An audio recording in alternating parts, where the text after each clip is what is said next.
जो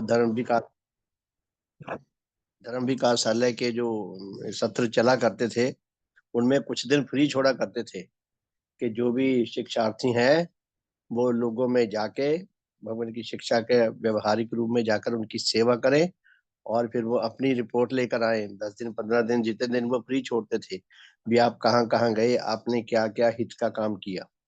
तो बहुत ही सुंदर भजन है। तो बहुत बहुत धन्यवाद भजन गाने वालों का, लिखने वालों का भी बहुत बहुत धन्यवाद। और ये शुभ कामना जो है ये तो अद्वितीय है, इतनी शानदार, इतनी भव्य और पूर्णता नवीन है। प्रतिदिन इसको पढ़े समझे तो नई लगती है। ऐसी शुभकामना तो किसी के दिल दिमाग में आई ही नहीं, किसी ने की ही नहीं। अगर की होगी तो फॉर्मेलिटी पूरी की होगी, अपने मुंह से बोल के या सोच के। लेकिन भगवान देवात्मा ने इसको मन वचन कर्म से सार्थक किया है, अभी तक सार्थक कर रहे हैं। तो भगवान का शुभ हो, उनके महान मिशन का शुभ हो, चारों जगतों का शुभ हो। बहुत बहुत धन्यवाद। बहुत बहुत सम्मान के योग प्यारे धर्म साथियों। आप अच्छी तरह जानते हैं आजकल हम देवशास्त्र तीसरा खंड 32वां अध्याय पढ़ रहे हैं। 32वें अध्याय तक पहुंचने के लिए भगवान देवात्मा ने जो पीछे जो क्रम शुरू किया है, इसका हम कई बार विचार कर चुके हैं। थोड़ा आज एक बार फिर रिमाइंड करना अच्छा रहता है। भगवान ने हमें भजन लिखकर दिया है ना, मुझको मेरा बोध कराओ, बार बार ये बोध कराकर तम से मोहे ऊपर ले जाओ। कि भगवान हमारी ऐसी फितरत नहीं है, हमारा ऐसा स्वभाव नहीं है धर्मवान बनने का, धर्म ज्ञान पाने का, धर्म की ओर जाने का। आप हमें बार बार याद कराएंगे, बार बार समझाएंगे, बार बार पूछेंगे, बार बार बताएंगे, तो हमें धीरे धीरे याद होने लगेगा बुद्धि से, और फिर धीरे धीरे हमारे जीवन में उतर सकता है। तो प्यारे साथियों, हमने इस देव शास्त्र तीसरे खंड को जब शुरू किया, तो शुरू में ही सूची से और शुभ कामना के गीत से पहले 4 बातें भगवान ने लिखी हैं। तो चारों बातें मैं एक बार फिर रिपीट करता हूँ, वो भी इसलिए ताकि हमें याद रहे। वो पंजाबी में कहावत है, आगा दौड़ पीछा चौड़। आगे आगे बढ़ते गए, पीछे का भूलते गए। ऐसा ना हो हमारे साथ। हमें मोटे रूप में थोड़ा याद रहे भी हम कहाँ से चल के आए हैं, किन मार्गों से आए हैं, कहाँ से आए हैं। तो 4 बातें पूरी वहां ने लिखी हैं, हमने पहले पढ़ चुके हैं, लेकिन थोड़ा हमें फिर रिमाइंड हो जाए। तो पहली बात तो ये लिखी भगवान ने कि मनुष्य होकर जो जन अपने ही अस्तित्व के विषय में सत्य ज्ञान लाभ करने की कोई आकांक्षा नहीं रखता, कोई कामना, कोई इच्छा नहीं रखता, उससे बढ़कर कृपा पात्र और कौन हो सकता है। वो सबसे ज्यादा दया का पात्र है। वो सबसे ज्यादा दया का पात्र है कि जो मनुष्य होकर अपने बारे में ज्ञान ना पाना चाहे। दया का पात्र क्यों है? क्योंकि यह अधिकार नेचर ने केवल मनुष्य की प्रजाति को दिया है। मनुष्य की प्रजाति ही जो है वो अपने बारे में, अपने आत्मा के बारे में, धर्म के बारे में सच्चा ज्ञान, सच्चा बोध पा सकती है। और किसी प्रजाति को नेचर ने इस योग्य नहीं रखा कि वो अपना ज्ञान, कोई पशु, कोई पक्षी, कोई पौधा, कोई जीव, कोई ईंट पत्थर, कोई धरती सूरज चांद तारे, कोई अपना ज्ञान नहीं पा सकता, ना पाना चाहता है। वो तो बेजाना है बेचारे भौतिक जगत। तो जो जानदार जगत है उनमें भी, वनस्पति जगत का कोई पौधा कहीं तड़पता नहीं देखा कि मुझे मेरी आत्मा का ज्ञान चाहिए। कोई पशु, कोई पक्षी, कोई जल में रहने वाला जीव नहीं। ये अधिकार नेचर ने केवल मनुष्य की प्रजाति को दिया है, और मनुष्य की प्रजाति में भी बहुत कम लोगों को दिया है। भगवान ने कहा है कि केवल 2% लोग अधिकारी आत्मा है। अब भगवान ने ये कैलकुलेशन कैसे की वो तो वही जाने, लेकिन हमें जो बात समझने की है कि हमारा कितना बड़ा सौभाग्य है। हम अधिकारी हैं या हम अधिकारी समझे गए। हमें भगवान के श्री चरणों में आने का बहुत भव्य अधिकार मिल गया।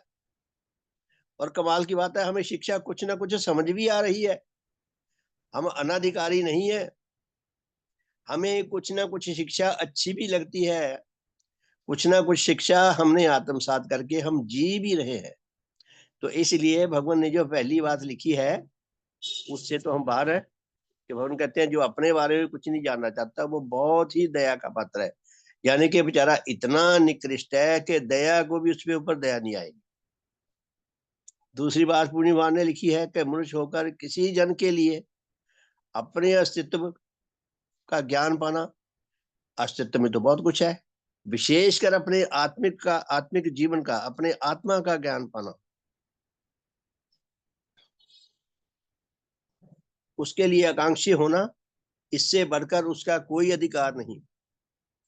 कोई देवी देवता, कोई ऋषि मुनि, कोई अगर अचानक हमारे सामने आ जाए, हमारे सौभाग्य के द्वार खोलने के लिए कहे बच्चा वरदान मांगो, क्या मांगोगे? हम ये नहीं कहेंगे कि महाराज 10,000 रुपया दे दो या 20,000 रुपया दे दो। हमें क्या मांगना चाहिए कि मुझे मुक्ति दो, मुझे ज्ञान दो। नचिकेता की कहानी को याद करें। नचिकेता की कहानी आपने सुनी होगी, उपनिषदों में आती है कि नचिकेता कौन थे। उन्होंने, पिता ने उन्हें गुस्से में आके श्राप दे दिया था कि जा मैं तुझे मृत्यु के हवाले करता हूँ। वो यमराज पे चले गए। कहानी बड़ी प्रेरणादायक है, बहुत सुंदर कहानी है। तो यमराज उसके त्याग को देखकर बड़ा प्रसन्न होता है। अरे पिता के श्राप देने से ये यहाँ आया है। तो उसने कहा कि मैं तेरे पे बहुत प्रसन्न हूँ, तेरा अभी समय नहीं आया मृत्यु का। जा मैं तुझे, मेरे से वरदान ले ले, तूने जो लेना है वरदान ले और चला जा बेटा, चला जा। वो जब वो हट करता रहा तो वो कहता, यमराज के भाई, धर्मराज कहता है भाई मैं क्या, कैसे जाएगा? कहता महाराज अच्छा ऐसे करो, आप मुझे आत्मा का ज्ञान दो, मुझे आत्मा का ज्ञान दो, मैं चला जाऊंगा। यहाँ तक तो कहानी बहुत सुंदर है, बड़ी प्रेरणादायक है। लेकिन यहाँ से आके मामला गड़बड़ हो जाता है। नचिकेता को आत्मा का ज्ञान नहीं मिला, हमें मिला है। हम कितने सौभाग्यशाली हैं, काश हमें पता हो सकता। तो भगवान कहते हैं कि अपने बारे में ज्ञान लाभ करने से बढ़कर मनुष्य का और कोई अधिकार नहीं। सबसे बड़ा उसको वरदान, सबसे बड़ा उसको उपहार, सबसे बड़ी उपलब्धि किसी भी मनुष्य के लिए ये है कि वो आत्मज्ञानी हो जाए, आत्मबोधि हो जाए। बाकी सब दुनिया के विश्व के बाकी सब जितने भी उपलब्धियां हैं वो सब इसकी तुलना में बहुत हेच और तुच्छ है। तो तीसरी बात भगवान ने लिखी कि मनुष्य होकर किसी जन के लिए अपने आत्मा के संबंध में सत्य ज्ञान लाभ करने की आकांक्षा रखकर भी, कुछ ऐसी है कि आकांक्षा रखते हैं कि मुझे सत्य ज्ञान मिले, पर बेचारों में योग्यता नहीं है। आकांक्षा तो बहुत है, तड़प तो है कि मुझे सत्य ज्ञान मिले मेरे बारे में, लेकिन समझने की योग्यता नहीं है। तो कहते हैं उनके लिए योग्यता नहीं है, बेचारे बहुत ही तरस के लायक हैं। और दूसरी बात, अगर उसके अंदर योग्यता हो, आकांक्षा ही ना हो, तो भी तरस के लायक है। यहाँ मामला उल्टा है एक दूसरे के। एक व्यक्ति के अंदर आकांक्षा तो बहुत है आत्मज्ञान पाने की, लेकिन योग्यता नहीं है। उसको समझाया जाए तो उसे समझ नहीं आता। और एक के अंदर योग्यता है समझने की, आकांक्षा नहीं है। दोनों एक ही स्थान पर खड़े हैं। तो चौथी बात जो भगवान ने की है कि किसी व्यक्ति के अंदर आत्मज्ञान, आत्मबोध पाने की गहरी आकांक्षा भी हो, योग्यता भी हो, उसे उचित गुरु भी मिल जाए, उचित वातावरण भी मिल जाए, उचित अवसर भी मिल जाए, तो उससे बड़ा उसके लिए महाश्रेष्ठ अधिकार, उससे बड़ा महासौभाग्य और कोई नहीं हो सकता। अब हम लोग ये चौथी बात में मैं कहाँ ठहरता हूँ, मुझे इतना तो नहीं पता। इतना पता है मुझे मौका मिल गया, अवसर मिल गया, ऐसे गुरु मिल गया, ऐसा वातावरण मिल गया जहाँ पे आत्मा का, सत्य धर्म का ज्ञान और बोध प्रदान किया जाता है। तो बहुत ही सुंदर। उसके बाद फिर प्यारे धर्म साथियों, हमने भगवान देवात्मा के देव हृदय से जो शुभ कामना निकली, अगर किसी ने शुभ कामना का सच्चा जीवंत अर्थ समझना है कि शुभ कामना क्या होती है और कहाँ से निकल सकती है, वो शुभ कामना क्या काम कर सकती है, और शुभ कामना को सार्थक करने के लिए मनुष्य का कैसा अंतर्मन होना चाहिए, कैसा उसका जीवन होना चाहिए, कैसी उसकी आधार भूमि होनी चाहिए, तो भगवान का देव हृदय है। देव हृदय से जो शुभ कामना निकलेगी वो फार बेस्ट है।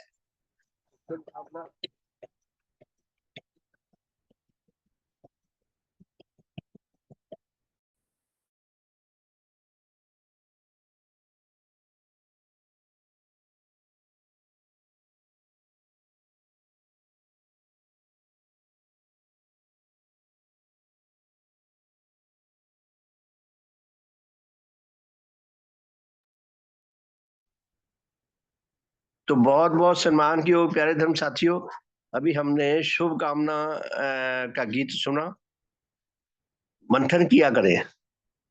उसके बाद पूर्णी भगवान ने जो ग्रंथ लिखा है, इसके 31 चैप्टर का मैं कुछ शब्दों में ही इसका कोशिश करूंगा कि समाप्त कर दूं। तो पहले चैप्टर में पूर्णी भगवान ने क्या फरमाया कि देवात्मा को छोड़कर शेष सभी मनुष्य आत्मा गहरे आत्मंधकार में बुरी तरह ग्रस्त है। ऐसा नहीं कि 100-200 लोग आत्मंधकार में ग्रस्त हैं, या 1,00,000-2,00,000 आत्मंधकार में ग्रस्त हैं, या करोड़ 2 करोड़ आत्मंधकार में ग्रस्त हैं, या 10-20 देशों के लोग आत्मंधकार में ग्रस्त हैं। जितने भी विश्व में मनुष्य आत्मा है, चाहे वो अपने आप को कुछ समझते रहे, कुछ बने फिरे, देव आत्मा को छोड़कर शेष सभी मनुष्य आत्मा गहरे आत्मंधकार में बुरी तरह ग्रस्त हैं। दूसरे चैप्टर में भगवान ने क्या लिखा कि ये आत्मंधकार में ग्रस्त होने के कारण तो बहुत हैं, लेकिन सबसे बड़ा कारण है कि मनुष्य नीच सुखों का अनुरागी है और नीच घृणाओं का दास है। हम अपने जीवन पे देखें, ये फार्मूले को लगा के जो भगवान ने बताया, हमें हमें अंदर से जवाब मिलेगा। हमारा जीवन, खुद का जीवन हमें साक्षी देगा कि हाँ, मेरे अंदर ये दोष है, इसलिए मैं आत्मंधकार में ग्रस्त हूँ। तो तीसरे चैप्टर में लिखा है भगवान ने कि लाखों सालों से मनुष्य आत्मा जब से पैदा हुआ है, इसके आत्म विकास का मार्ग अवरुद्ध पड़ा था। उस मार्ग को खोलने के लिए नेचर ने देवात्मा को आविर्भूत किया कि देवात्मा मनुष्य आत्मा के विकास के बंद कर पड़े मार्ग को खोल सके। तो देवात्मा इसलिए इस धरा पर आए ताकि मनुष्य आत्माओं के धर्म का, आत्मिक जीवन के विकास का जो अवरुद्ध पड़ा मार्ग है, वो सदा सदा के लिए खुल जाए। और चौथे अध्याय में भगवान ने क्या लिखा? भगवान ने 3 विषयों को जोड़कर क्लब किया, एक विषय बनाया कि मनुष्य का अस्तित्व क्या है, मनुष्य की आत्मा क्या है, मनुष्य का शरीर क्या है, तीनों में संबंध क्या है, कोई संबंध है ये है, या तीनों एक दूसरे के विरोधी है। और चौथे चैप्टर में भगवान ने ये बताया, तीसरे चैप्टर में दिया कि अधिकारी जनों के लिए भगवान देवात्मा की शिक्षा,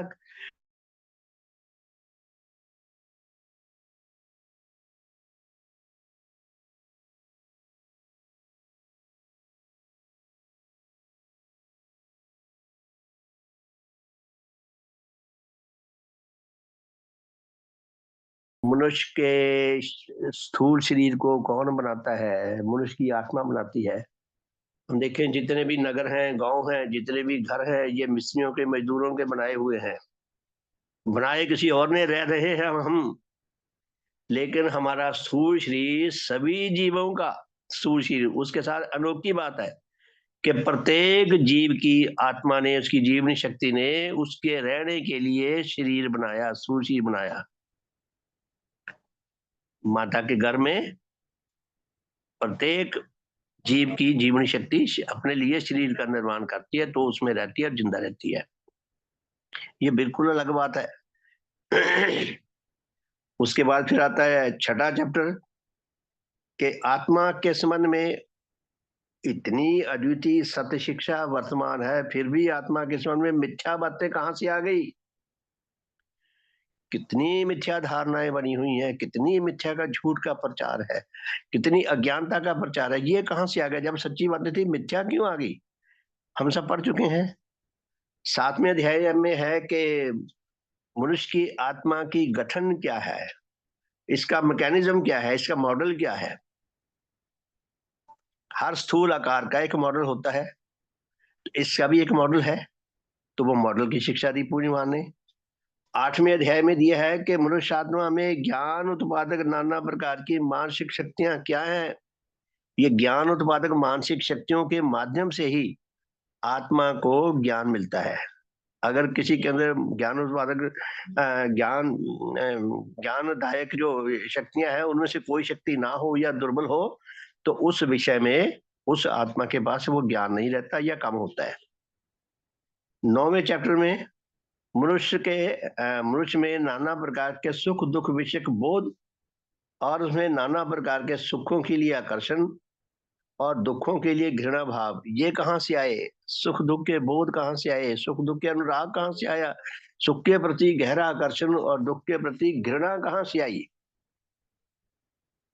ये सब विज्ञान नेचर सम्मत ज्ञान के माध्यम से भगवान ने हमें समझाया। 10वें अध्याय में सुख और दुख के आधार पर ही मनुष्य मनुष्य जगत में धर्म के नाम पर भी आत्मा के संबंध में वैसा पूर्णतः मिथ्या और महाहानिकारक नाना प्रकार की शिक्षाएं प्रचलित है कि जिनके दूर करने के निमित्त देवात्मा आविर्भूत हुए हैं।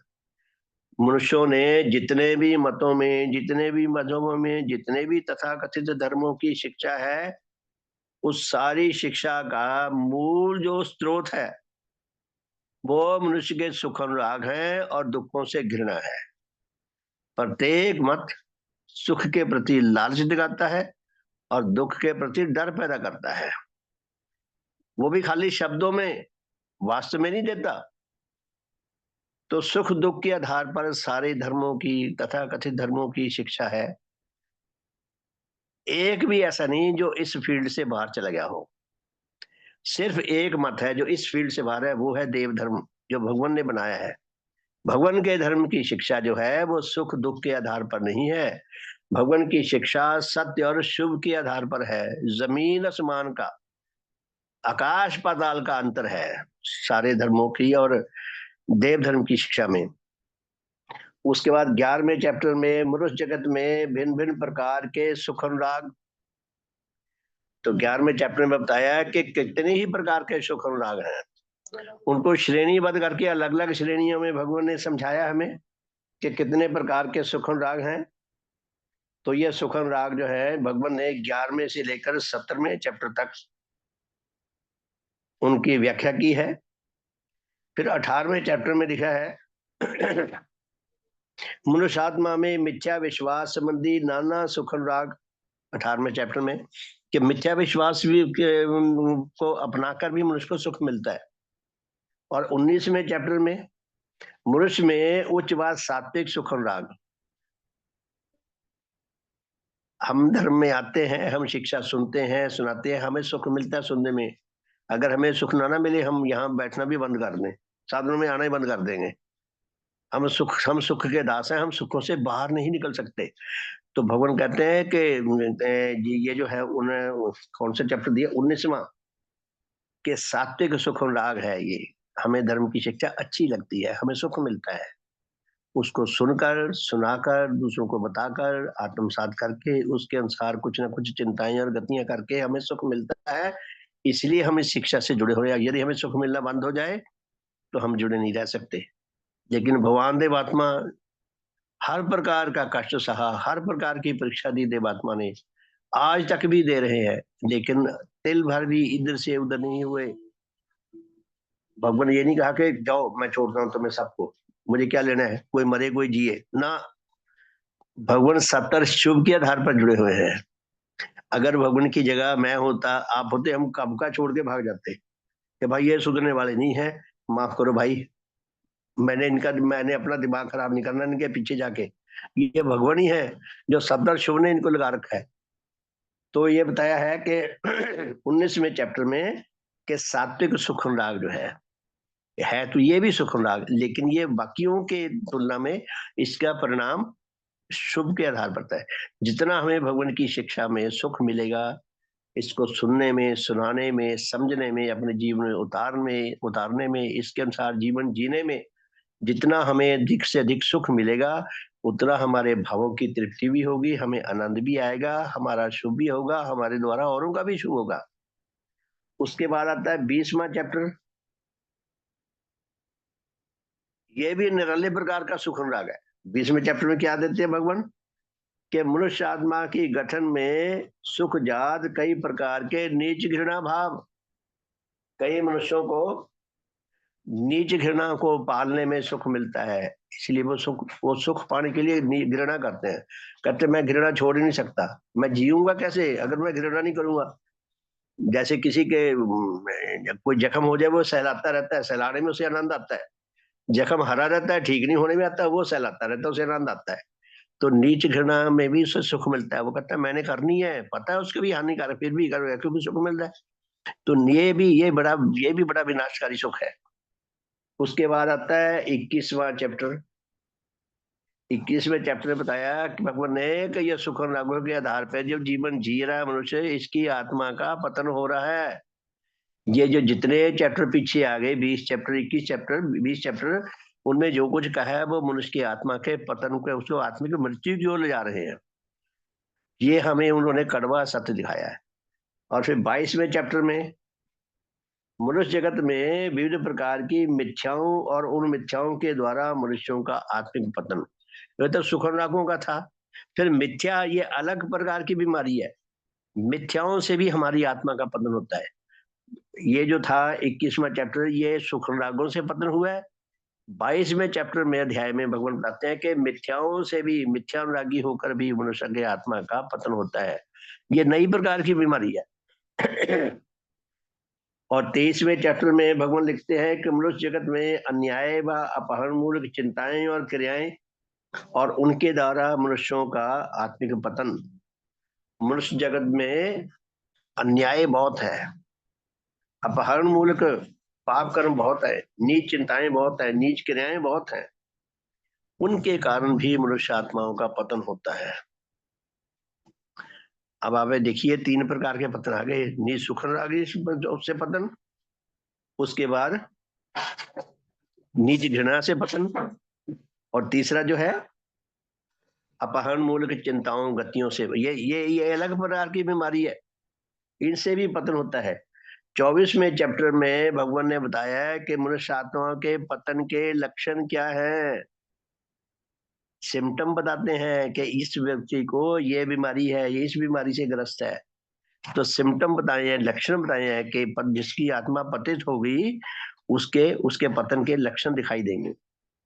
और 25वें चैप्टर में भगवान क्या फरमाते हैं कि अधिकारी मनुष्यों की जहां जहां तक आत्मिक पतन से सच्ची मुक्ति हो सकती है, उसकी प्राप्ति की सत्य विधि बताई है कि इन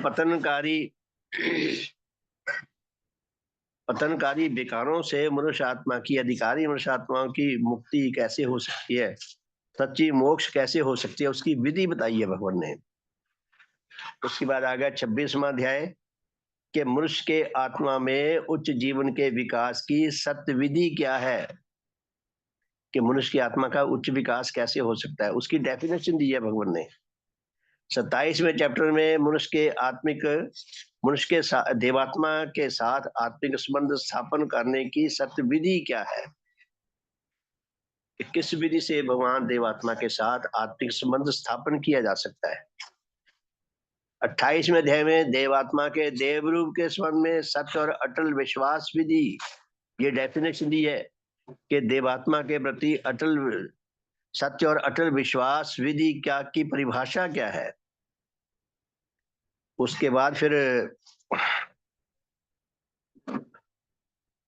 29वें अध्याय में दिया है कि देवात्मा के देवरूप के संबंध में सत्य और अटल श्रद्धा भाव, इसकी डेफिनेशन क्या है, परिभाषा क्या है। 30वें अध्याय में दिया है कि भगवान देवात्मा के संबंध में सत्य और अटल कृतज्ञ भाव की परिभाषा क्या है। उसके बाद 31वें अध्याय में देवात्मा के देव प्रभावों के लिए आकर्षण भाव, इसकी परिभाषा क्या है। इन चारों अध्याय में परिभाषा दी है। आगे के चारों अध्याय 32, 33, 34 और 35, इनमें विधि दी है कि भगवान के प्रति यदि हम कृतज्ञता भाव बढ़ाना चाहे उसकी विधि क्या है। पहले में परिभाषा दी है, इसमें विधि दी है।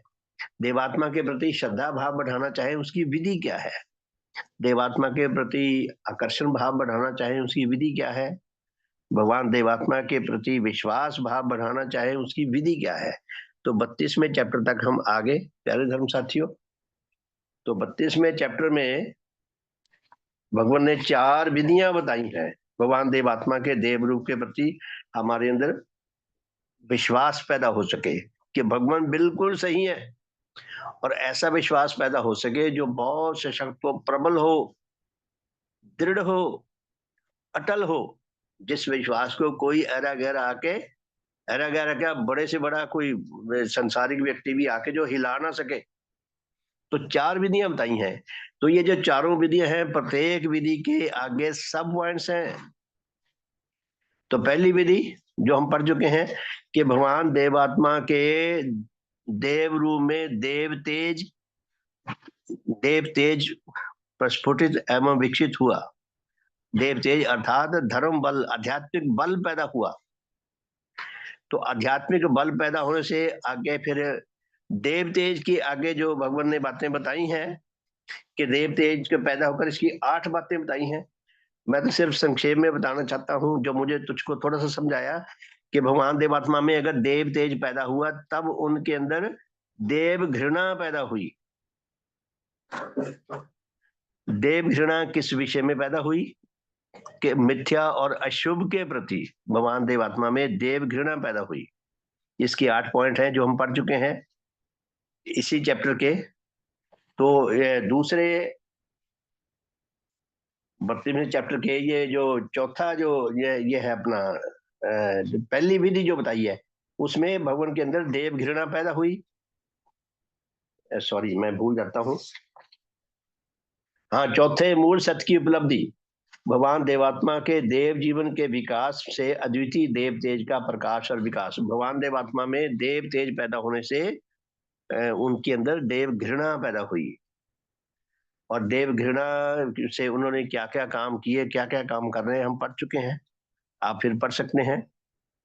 और जो दूसरी बात पैदा हुई देव तेज के पैदा होने से, वो भगवान देवात्मा के अंदर देव दुख पैदा हुआ, जो हम कल पढ़ रहे थे। यानी कि भगवान को जहां कहीं नीच चिंता और नीच गतियों से अनुप्राणित होकर मनुष्यों के द्वारा किए गए नीच कर्म, पाप कर्म, नीच विचार, नीच चिंताएं, नीच घृणाएं की गई,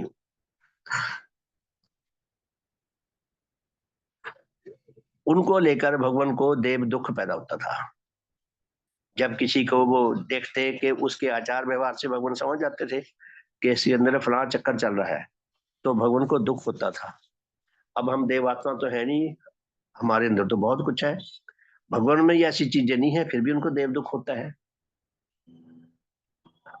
भगवान हमारे अंदर यह संचार करना चाहते हैं, देव दुख, ताकि हमें अपनी नीच चिंताओं से, अपनी नीच गतियों से दुख पैदा हो। तो इसी चौथी विधि में तीसरी जो बात है कि भगवान देवात्मा में देव शत्रुता पैदा हुई,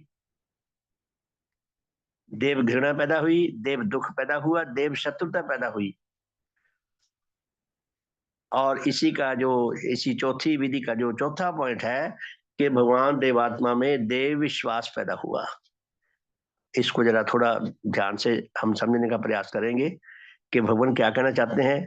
तो ये जो चौथी विधि है, इसकी 3 बातें दी हैं कि एक तो भगवान देवात्मा में देव तेज के पैदा होने से देव घृणा पैदा हुई। दूसरी बात, उनके अंदर देव दुख पैदा हुआ। तीसरी बात, उनके अंदर देव शत्रुता पैदा हुई। और चौथी बात है देव विश्वास पैदा हुआ। हम ध्यान से सुने, मुझे भी कई बार ये पढ़ना पड़ा, धीरे धीरे जाकर समझ आता है, फिर निकल जाता है दिमाग से। तो भगवान क्या फरमाते हैं कि देवात्मा में देवते संबंधी देव युद्ध के क्रमशः विकास से जैसे सब प्रकार के अशुभ और असत्य के नष्ट करने और उन पर जय लाभ करने का भाव दिन प्रतिदिन विकसित होता गया, वैसे ही इस युद्ध में रद्द होने और उसके द्वारा अशुभ और असत्य के प्रेमियों और पक्षपातियों पर नेचर की ही विकासकारी शक्तियों की सहायता को पाकर अशुभ के विरुद्ध शुभ की और असत्य के विरुद्ध सत्य की जय पर जय लाभ करने से उनकी जय के संबंध में नेचर के विकास विषय कार्य के प्रति क्रमशः जिस विश्वास का भाव विकसित हुआ, उसी का नाम है देव विश्वास। अर्थात भगवान ये कहते हैं कि जो मनुष्यों में नीच चिंताएं हैं, नीच गतियां हैं, नीच घृणाएं हैं, नीच आकर्षण है, उनके कारण जितना वो मिथ्या और अशुभ से प्रेरित होकर नीच चिंताएं करते हैं, नीच गतियां करते हैं, भगवान के हृदय में उनके प्रति प्रबल घृणा पैदा हुई। अगर घृणा ना पैदा होती ना, तो जैसे और कई गुरु हैं, वो अपने चेले शिष्यों के बुराइयां देखकर भी आंखें बंद करके बैठे रहते हैं। उनको पता होता है हमारे शिष्यों में ये बुराई है, और गुरुओं में खुद भी होती है, उनमें ना भी हो वो इसलिए रहते हैं वे भाई मुझे जो इससे सहायता मिलती है वो मुझे मिलनी बंद हो जाएगी। तो भगवान भगवान देवात्मा किसी के आगे ऐसे झुकने वाले नहीं था कि वे इसकी नीच चिंताएं चलती रहे, कोई बात नहीं, मेरे लिए तो नहीं करता। भगवान के पास कोई नो कंप्रोमाइज। आप देखिए पहली श्रेणी के सेवकों की जो प्रतिज्ञाएं हैं, पहले तो निकाल दिया करते थे। भगवान के टाइम में बड़े सेवक निकाले हैं, वो परिशोध करके वापस आए हैं, मिन्नतें कर करके वापस आए हैं। तो भगवान ने लेश मात्र भी किसी के साथ कंप्रोमाइज नहीं रखा कि तुम अपनी चिंताएं करते रहो, कोई बात नहीं भाई, तुम ये भी धर्म मानते रहो, अपना भी मानते रहो, करते रहो, कोई बात नहीं। भगवान के पास ये चीज नहीं है, नो कंप्रोमाइज। अगर यहाँ आना है तो भगवान के कंडीशन पर ही आना पड़ेगा, नहीं तो जाओ यहाँ से। तो देव घृणा उनके अंदर इतनी घृणा थी, काहे के लिए? मनुष्यों के लिए नहीं, उनकी नीच चिंताओं, नीच गतियों, नीच पाप कर्मों के लिए घृणा। और भगवान के अंदर देव दुख पैदा होता था। भगवान चाहते हैं कि हम भी देखें, हमारे अंदर जब भी कोई नीच चिंता, कोई नीच गति हमारे अंदर हो जाती है, हमारे से हम दुर्बल है, अंधकारग्रस्त भी है, दुर्बल भी है। तो जब भी हमें पता चले यदि हमारे अंदर अपने से नीच चिंता के लिए, नीच गति के लिए कोई घृणा पैदा होती है, कोई दुख पैदा होता है या नहीं होता, अगर नहीं होता तो वो चलती रहेगी, हम भाव प्रकाश भी करते रहेंगे, नीच चिंता भी चलती रहेगी, नीच दुख भी चलता रहेगा, साधन भी चलते रहेंगे, सब कुछ चलता रहेगा, और हम भी वहीं का वहीं खड़े रहेंगे। तो भगवान के अंदर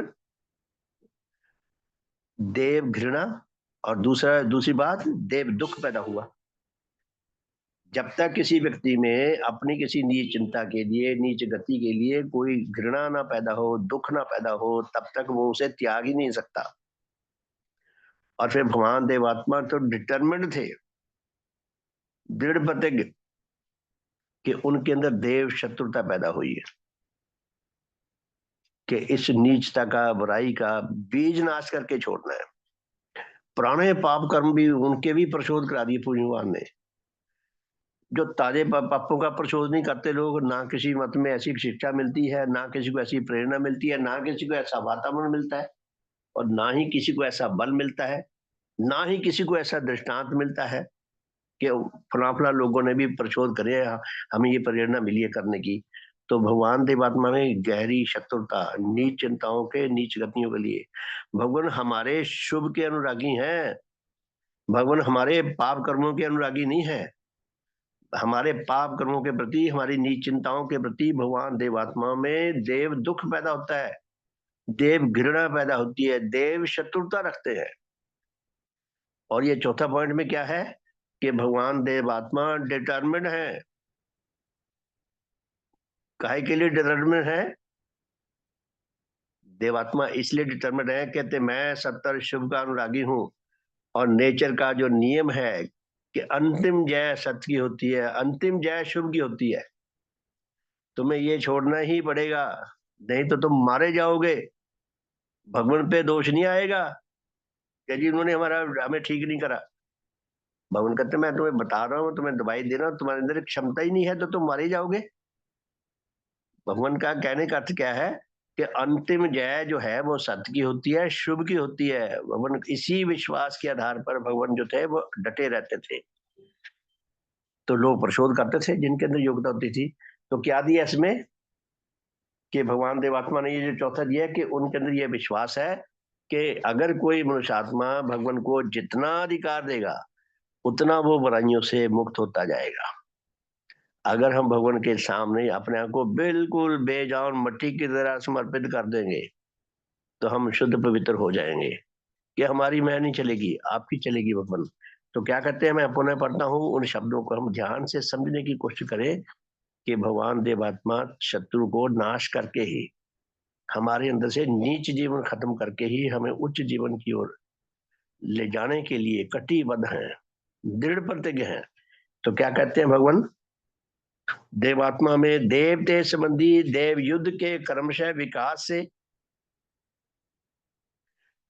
जैसे सब प्रकार के अशुभ और असत्य के नष्ट करने और उन पर जय लाभ करने का भाव दिन प्रतिदिन विकसित होता गया, सच्चाई और भलाई की जीत का उनके अंदर विश्वास दिन प्रतिदिन विकसित होता गया, वैसे ही इस देव युद्ध में रत होने के और उसके द्वारा अशुभ और असत्य के प्रेमियों और पक्षपातियों पर नेचर की ही विकासकारी शक्तियों की सहायता को पाकर अशुभ के विरुद्ध शुभ की और असत्य के विरुद्ध सत्य की जय पर जय लाभ करने से उनकी जय के संबंध में नेचर के विकास विश्व कार्य के प्रति क्रमशः क्रम से जिस विश्वास का विकास हुआ, भगवान देवात्मा में ये विश्वास होता गया, हमारे अंदर नहीं है। आप दुनिया में किसी से पूछ लो कि सच्चाई और भलाई में और मिथ्या और अशुभ में जय किसकी होती है, हम जैसे लोगों से घिरे हैं वैसे हमारे विश्वास है कि बस कहने की बातें हैं जी, सुनने की बातें हैं, सुनाने की बातें हैं, पुस्तक की बातें हैं, नहीं तो दुनिया में झूठ ही झूठ है, बुराई ही बुराई है। भगवान ने क्या कहा, जिनको इतना दुख दिया गया, इतना सताया गया, इतना तड़पाया गया, हर किस्म का हर प्रकार का भगवान ने इम्तिहान दिया है, परीक्षा दी है। किसी परीक्षा से पूजनीय भगवान को इस विषय ने क्षमा नहीं किया। उसके बावजूद भी भगवान ने क्या कहा अंत में, यहाँ देवराज आएगा मुझको यकीन है, देवत्व ही फतेह पाएगा मुझको यकीन है। यहाँ देवराज आएगा मुझको यकीन है, देवत्व ही फतेह पाएगा मुझको यकीन है। ऐसा देव विश्वास सारे विश्व में, मनुष्य जगत में सिर्फ एकमात्र भगवान देवात्मा के अंदर है। उन्होंने कहीं नहीं कहा कि भाई मैं अपनी ओर से कर गया, तुम मरो चाहे जियो मुझे नहीं पता। भगवान कहते हैं कि मैं तो इसी स्टैंडर्ड पे जी रहा हूँ, जिसको अपने जीवन की रक्षा और विकास पाना है वो विशुद्ध रूप से परोपकारी बनो। हमें देवात्मा दे प्रेरणा दे सकते हैं, बल दे सकते हैं, ज्ञान दे सकते हैं, ज्योति दे सकते हैं, अपने अद्वितीय देव जीवन का दृष्टांत दे सकते हैं, अपने शिष्यों के उच्च जीवनों का दृष्टांत दे सकते हैं। और क्या दें भगवान? तो भगवान कहते हैं मेरे अंदर ये जो विश्वास जागृत होता गया, विकसित होता गया कि सत्य की जय होगी, शुभ की जय होगी। इसलिए इसलिए तो तुम लोगों में से अगर किसी ने सच्चा आत्म ज्ञान लाभ करना है, उसको मिथ्या और अशुभ को 100% त्याग करना पड़ेगा। ये विश्वास भगवान देवात्मा में जागृत हुआ और भगवान देवात्मा ने एक मंत्र दिया हमें, उसी मंत्र के अनुसार देवात्मा ने देव जीवन जिया है। क्या मंत्र दिया उन्होंने? भगवान फरमाते हैं कि असत्य से सह संग्राम में, मिथ्या के साथ प्रबल युद्ध में, असत्य से सह संग्राम में सत्यमेव लभते जयम। ये नेचर का सिद्धांत है कि झूठ के साथ युद्ध में सत्य जीतने के लिए है। ज्योति और अंधकार में अगर युद्ध होगा तो डेफिनेटली ज्योति जीतेगी, लाइट जीतेगी। ठीक उसी तरह असत्य से सह संग्राम में सत्यमेव लभते जयम, झूठ और सत्य के युद्ध में सत्य की जय होती है। यह नेचर का सिद्धांत है। अशुभ से सह संग्राम में, अशुभ के साथ, बुराई के साथ संग्राम में, युद्ध में शुभ की जय लाभ होती है। अशुभ से सह संग्राम में शुभ में लभते जयम। अशुभ के साथ, बुराई के साथ संग्राम में भलाई की, शुभ की जय। ये नेचर का सिद्धांत है, ये नेचर की आत्मा है, ये मंत्र। और भगवान ने नेचर की आत्मा को अपना जीवन मंत्र बनाया। भगवान ने जो जीवन मंत्र दिया वो यही तो है, उसके शब्द थोड़े से बदले हुए हैं। मीनिंग यही है कि मैं सत्य का प्रेमी हूँ, सत्य सदा मेरे द्वारा जय लाभ करे। मैं शुभ का प्रेमी हूँ, शुभ सदा मेरे द्वारा जय लाभ करे। मैं असत्य का शत्रु हूँ, असत्य सदा मेरे द्वारा पराजित हो। मैं अशुभ का शत्रु हूँ, अशुभ सदा मेरे द्वारा पराजित हो। भगवान ने नेचर के कार्यशैली को, नेचर के क्या कहें इसको, नेचर के इस मंत्र को अपना जीवन मंत्र बनाया। तो भगवान क्या कहते हैं कि असत्य के साथ संग्राम के उत्पन्न होने पर सत्य ही जय लाभ करता है। ये नेचर का फतवा है, ये नेचर का आदेश है, ये नेचर का काम करने का तरीका है। हम दूसरों को, सबको पराजित कर सकते हैं, नेचर को पराजित नहीं कर सकते। नेचर के आगे हमें ही मुंह की खानी पड़ेगी। अगर हम नेचर से पंगा लेंगे तो बुरी तरह भ्रष्ट हो जाएंगे। नेचर, हम नेचर के मालिक नहीं है, नेचर के अति क्षुद्र से, बहुत छोटे से नेचर की संतान है। तो नेचर का ये सिद्धांत है कि असत्य के साथ संग्राम के उत्पन्न होने पर सत्य ही जय लाभ कर। देखिए ये माइक ऑन है किसी का, शुभ हो, कृपया माइक ऑफ कर लें। राजविंदर जी आपका माइक ऑन है, माइक ऑफ कर लें, धन्यवाद। तो भगवान कहते हैं कि असत्य के साथ संग्राम के उत्पन्न होने पर सत्य ही जय लाभ करता है। अब हम भगवान के ज्ञान के आधार पर अपने अनुभव को, नए अनुभव संचित करें तो धीरे धीरे हमारे अंदर यह विश्वास जागृत होगा, विकसित होगा, सुदृढ़ होगा, स्थायी भी हो सकता है कि भगवान ने अपने जीवन से ये सिद्ध करके दिखाया मंत्र ये, अशुभस्य सह संग्राम में शुभ में लभते जयम, के अशुभ के साथ संग्राम में शुभ ही जय लाभ करता है। अंधकार की तुलना में ज्योति जीतने के लिए पैदा हुई है, पराजित होने के लिए नहीं। भगवान जीतने के लिए पैदा हुए हैं। श्रद्धेय कर्नल जी ने बहुत ही सुंदर किताब लिखी है, इंग्लिश में है, कि भगवान जो है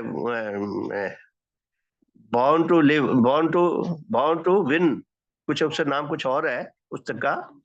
उसका थॉट जो ये है कि भगवान जीतने के लिए पैदा हुए हैं। तो प्यारे धर्म साथियों, कितना सुंदर, कितना भव्य, कितना शानदार, कितना सार्थक, कितना मीनिंगफुल और कितना सुदृढ़ हमें ये ज्ञान मिला है, बोध मिला है। काश हम अधिक से अधिक इस ज्ञान को और बोध को संचित कर सकें, आत्मसात कर सकें और इसके अनुसार अपने जीवन को व्यतीत करने के योग्य बन सकें। मैं ऐसा बन सकूं, आप सब ऐसा बन सकें। सबका शुभ हो, सबका हित हो, सबका मंगल हो, सबका कल्याण हो। भगवान देवात्मा की जय, भगवान देवात्मा की जय, भगवान देवात्मा की जय, भगवान देवात्मा की जय। सबका शुभ हो, सबका हित हो, सबका मंगल हो, सबका कल्याण हो। सबका बहुत बहुत धन्यवाद। आपने बहुत धैर्य से, शांति से सुना, बहुत बहुत धन्यवाद। तो शुभ संध्या, फिर शाम को मिलेंगे जी, रात को 8:40 पे। बुधवार और वीरवार राजेश रमानी जी, जैसे वो हमने पिछले तो मीटिंग करी थी, किस दिन करी थी, शुक्रवार को करी थी ना शायद, एक तो कल की थी मीटिंग, वो जो रिहर्सल की थी शुक्रवार को की थी शायद। तो उसी तरह राजेश रमानी जी जीवन विज्ञान के ऊपर हमें फिर से ज्योति देंगे और हम कोशिश करें अधिक से अधिक सीखने की। बल्कि मैं तो उनको बार बार कह रहा हूँ कि आप अपना कॉपी पेंसिल में लेके बैठे। मैंने उनको बार बार पहले भी कई बार रिक्वेस्ट की है कि आप बोर्ड पे लिख दिया करो, जैसे स्टूडेंट्स के आगे, छोटे बच्चों के आगे टीचर लिख देता है बोर्ड पे, वो कहता है लिखो ये बोर्ड से जो मैंने तुम्हें पढ़ाया है, और ये बोर्ड पे लिख दिया लिखो। तो हम उससे लिखें अपनी कॉपी में, बिल्कुल जो टीचर ने लिखा है वही हम लिखें कॉपी में, फिर आगे चलना। तो वो उन्होंने मेरी प्रार्थना मान ली। देखते हैं, हम लिखेंगे, कॉपियां लेके बैठेंगे, नहीं तो निकल जाती हैं बातें। तो बहुत बहुत धन्यवाद। शशि बहन जी आपका शुभ हो, भला हो। हाँ जी, शुभ हो सबको। ठीक है, सबको सदैव की जय। आज मैंने टाइम देखा इंडिया के हिसाब से, यहाँ के सुबह 5 बजते हैं ना जो, तो हाँ जी, फिर हाँ जी। 4:30 बजे मैं अटेंड कर सकती हूँ, सुबह अच्छा, का तो मैं कर सकती हूँ। तो हाँ आपके जी, यहाँ अमेरिका में इस वक्त 5 बजे हुए हैं? इस वक्त 6 बजने वाले हैं, 1 मिनट बाद। कोई बात नहीं, मतलब 12 घंटे पीछे है। यहाँ भी 6 बजने वाले हैं, बस यहाँ 5:30 हाँ बज जी, के। बहुत ये बहुत मुझे धन्यवाद। ठीक लगा टाइम। मैं क्या, सुबह का टाइम सारे सोए हुए होते हैं, मैंने कहा हम सबको आपको पिक्चर सदैव रहे की थे, जय कह दूं। मैंने कहा भी बहन जी आएंगी, जरा थोड़ा सा समझ हाँ, है। पोती पोती के दर्शन कर लिए, कैसी है पोती? वो हाँ ठीक जी, है? पोती तो बहुत प्यारी है, बहुत ही प्यारी है। स्वस्थ है ना? स्वस्थ है जी? ठीक है? हाँ जी, ठीक है। वो थोड़ा 20-22 दिन पहले हो गई है, हाँ, उस हाँ। वजह से कमजोरी हाँ, है, पर जी, जी। ठीक है, ध्यान रख रहे हैं सारा, बहुत ध्यान से रख रहे हैं, तो तो ठीक मौसम है कैसा है? पोती। मौसम कैसा है जहाँ पे आप हैं? मौसम बाहर तो सर्दी है, अच्छा जी। मैं गरारे करने भी बाहर जाती हूँ तो अंदर भाग जाती हूँ, ठंड लगती है। आंटी जी उसकी फोटो भेज दो। हाँ, ज़रूर भेजूँगी, पर कहाँ भेजूँ? यही इस व्हाट्सएप पे ग्रुप भेज में, ग्रुप में भेज दीजिए, सब देख लेंगे। हाँ, विशिष्ट कौन से से ग्रुप में? परिवार में भेज दो, व्हाट्सएप भी है। शुभ ठीक, परिवार में, हाँ, उसमें भेज देती हूँ। ठीक है बहन जी, जी धन्यवाद। शुभ हो, सदैव की जय। सदैव की जय, श्रीमान जी सदैव की जय। ठीक मुझे हो? बहुत अच्छा लगा। हाँ जी, मैं ठीक हूँ। रास्ते चलो, थकावट काफ़ी थी, पहले तो वहाँ हो जाती है, फिर यहाँ आके हो जाती है, हाँ जी, हाँ, ये तो ट्रैवल है। में। तो अब ठीक है, हो रहा है धीरे-धीरे। अच्छी बात है जी। हाँ जी, फ़ोटो ज़रूर भेजूँगी मैं उसकी। धन्यवाद, धन्यवाद। हाँ जी, धन्यवाद जी, आप बहुत-बहुत साधन धन्यवाद। करवा सकेंगे या नहीं? नहीं, वो मैं अभी नहीं कह सकती। अच्छा जी, कोई बात नहीं, धन्यवाद आपका। हाँ जी, वो मैं अभी नहीं कह सकती। ठीक है जी, धन्यवाद। शुभ धन्यवाद। ठीक है जी, सबका शुभ हो, भला हो। शुभ संध्या। सबका शुभ रात भला को हो। मिलेंगे जी 8:40 पे। बहुत बहुत धन्यवाद सबका। शुभ हो जी।